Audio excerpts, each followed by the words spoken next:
जरा सोचो, आपको एक ऐसी गोली मिल जाए जिसे खाते ही आपका दिमाग फुल पावर पे चलने लगे। कुछ ऐसा ही होता है। हमारी आज की कहानी में कहानी की शुरुआत एक ऐसे घर से होती है जहां दो लोगों की लाश पड़ी हुई थी और ठीक उसी वक्त कोई आदमी उस घर के दरवाजे को जोर जोर से पीट रहा था। वहीं दूसरी ओर एडी नाम का एक आदमी अपनी छत के बिल्कुल कोने पर खड़ा था कि तभी उसे बगल के घर से दो गोलियां चलने की आवाज सुनाई दी और अब कोई उसके दरवाजे पर जोर जोर से चिल्ला रहा था। इसके बाद हम एडी की जिंदगी में 1 साल पीछे जाते हैं। उस वक्त वह अपने आप को एक राइटर बताता था और अक्सर दिन के समय किसी बार में बैठकर लोगों के साथ शराब पिया करता। और जब राइटर साहब ने घर जाकर अपनी नोवेल लिखने की कोशिश की, तब उससे एक शब्द नहीं लिखा गया और इसीलिए वह दोबारा शराब पीने के लिए बार में चला गया।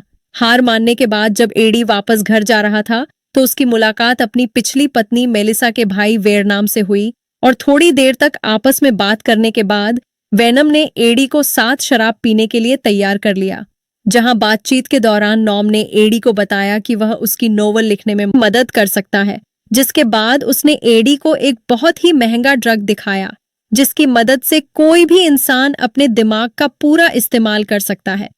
पर एडी को उसकी बात पर बिल्कुल भी विश्वास नहीं था और इसीलिए नॉम उसे एक सैंपल के साथ साथ अपना कार्ड देकर वहां से चला गया। वापस घर जाते वक्त भी एडी के दिमाग में वेनोमस उस गोली का इस्तेमाल करने का फैसला किया। थोड़ी देर बाद अपनी बिल्डिंग में पहुंचते ही उसकी मुलाकात अपनी मकान मालकिन से हुई, जो उससे बहुत ज्यादा नफरत करती थी और उसने तुरंत ही एडी के ऊपर चिल्लाना शुरू कर दिया। और उस वक्त भी एडी उस गोली के बारे में ही सोच रहा था और तभी अचानक से गोली ने अपना असर दिखाना शुरू कर दिया और अब एडी का ध्यान हर छोटी चीज पर जा रहा था और उसने लीरिया से उसकी पढ़ाई के बारे में बातचीत करना शुरू कर दिया और अब वह हर उस चीज को याद कर पा रहा था जो उसने बस देखी हो। इसके बाद उसने वेलेरिया की ऐसे लिखने में भी मदद की जिसके खत्म होने के बाद वह दोनों एक दूसरे के काफी करीब आ गए।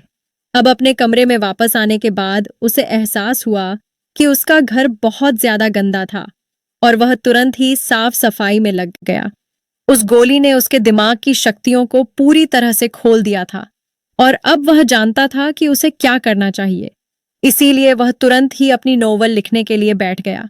अगली सुबह जब उसकी आंख खुली तो वह जानता था कि ड्रग का असर अब पूरी तरह से खत्म हो गया था, लेकिन अब भी उसके पास वो पेजेस थे जो उसने रात को लिखे थे और वो इन्हीं अधूरे पन्नों को लेकर अपने पब्लिशर के पास पहुंच गया और उसने जैसे तैसे पब्लिशर को उन अधूरे पन्नों को पढ़ने के लिए मना लिया।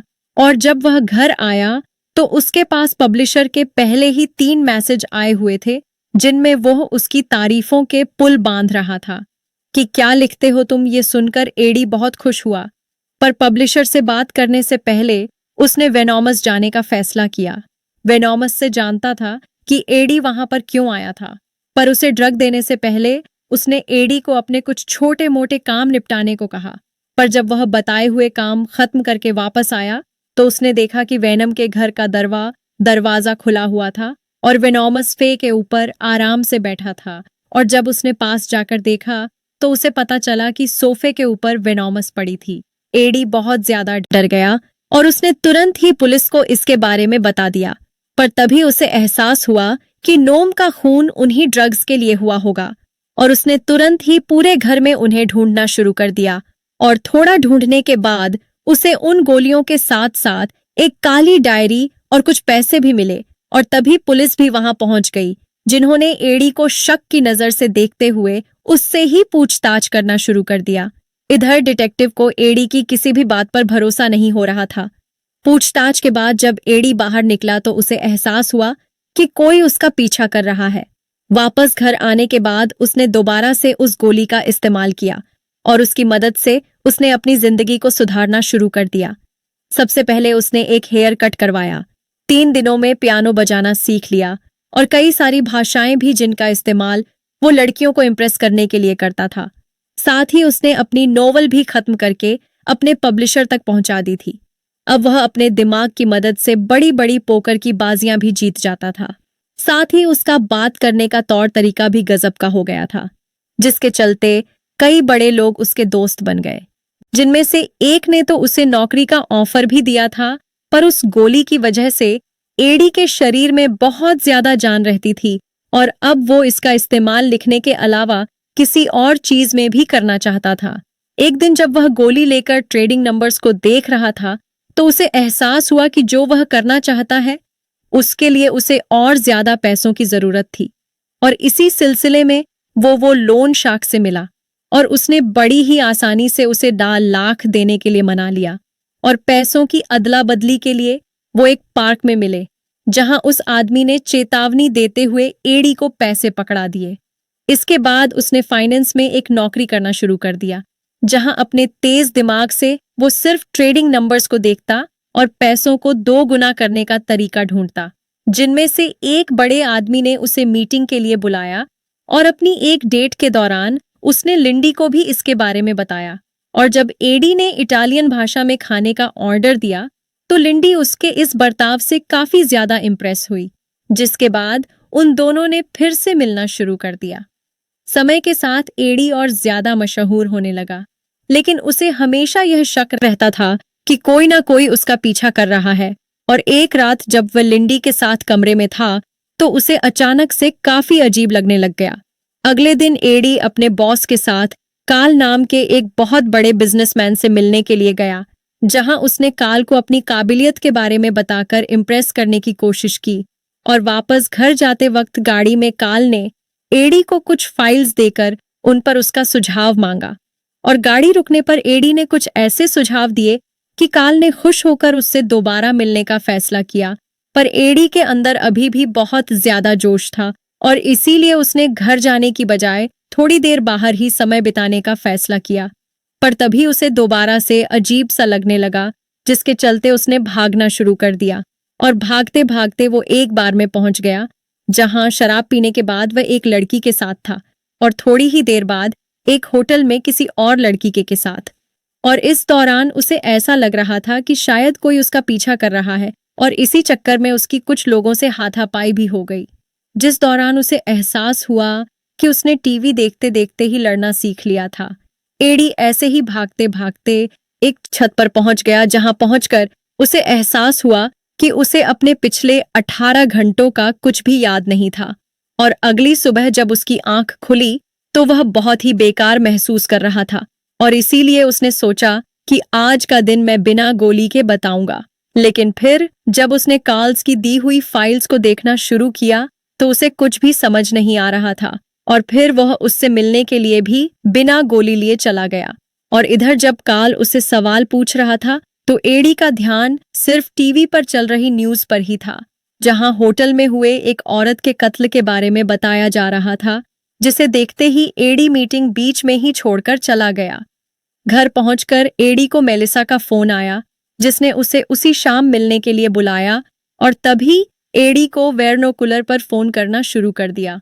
पर उस डायरी में जिन भी लोगों का नंबर था, उनमें से ज्यादातर लोग या तो मर चुके थे या फिर बहुत ज्यादा बीमार थे।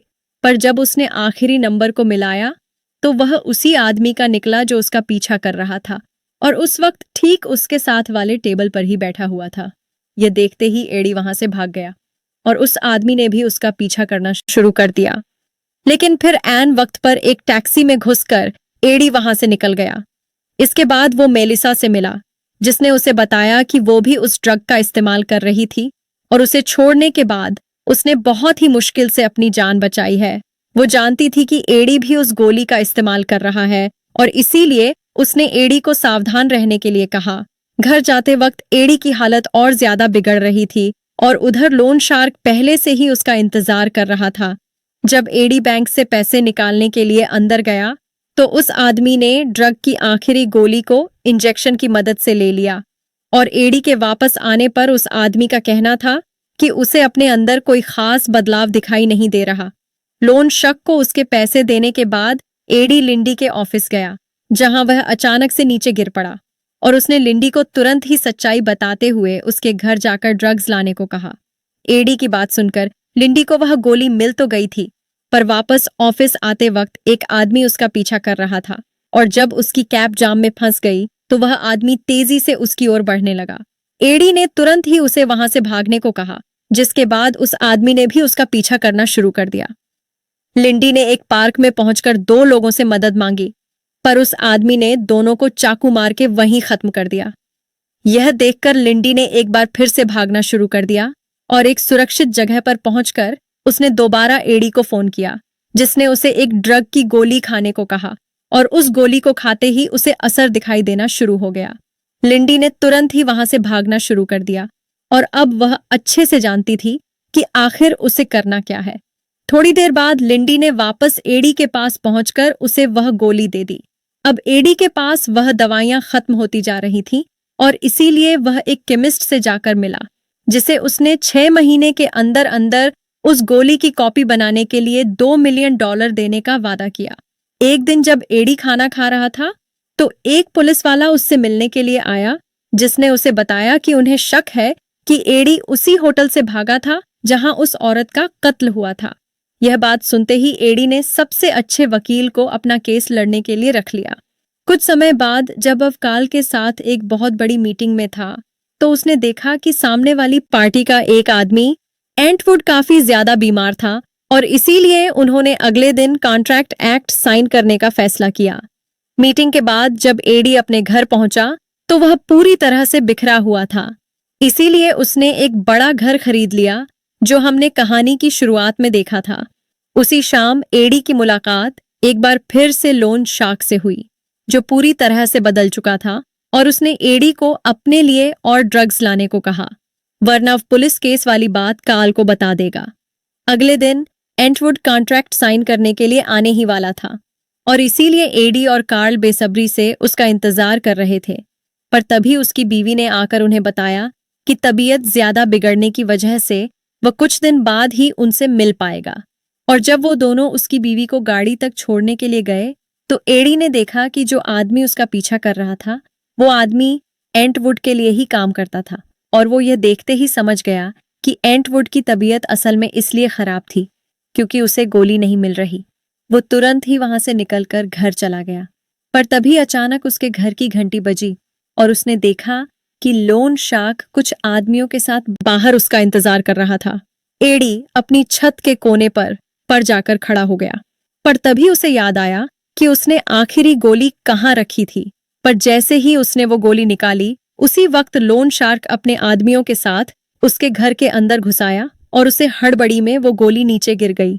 उन गुंडों ने एडी को पकड़ लिया, जिसके बाद उस लोन शार्क ने उसे बताया कि वह गोली को एक सॉल्यूशन के साथ अपने खून में मिला लेता था। इसके बाद उसने अपने आदमियों को एडी का बाकी माल ढूंढने में लगा दिया। इधर लोन शार्क के आदमी तिजोरी को खोलने में लगे हुए थे। वहीं मौके का फायदा उठाकर एडी ने उस लोन शार्क पर हमला कर दिया और उसे मारने के बाद एडी ने उसका थोड़ा खून पी लिया ताकि उस गोली का असर उसे भी हो जाए। असर होते ही एडी तुरंत समझ गया कि उन आदमियों को कैसे मारना था। 1 साल बाद अब एडी की किताब बाजार में आ चुकी थी और अब वो इलेक्शन लड़ने की तैयारी में था। जिस केमिस्ट को उसने दवाई को दोबारा से बनाने के पैसे दिए थे, उसने एक ऐसा तरीका ढूंढ निकाला जिससे दवाई का कोई साइड इफेक्ट भी नहीं होगा और जितने बेनिफिट मिलते थे सारे मिलेंगे। और अब उस गोली की मदद से एडी दुनिया का राजा बना। फिर रहा था दूध पियो घी खाओ, गोली बोली में कुछ नहीं रखा। अपना ध्यान रखो, मिलते हैं अगली वीडियो में।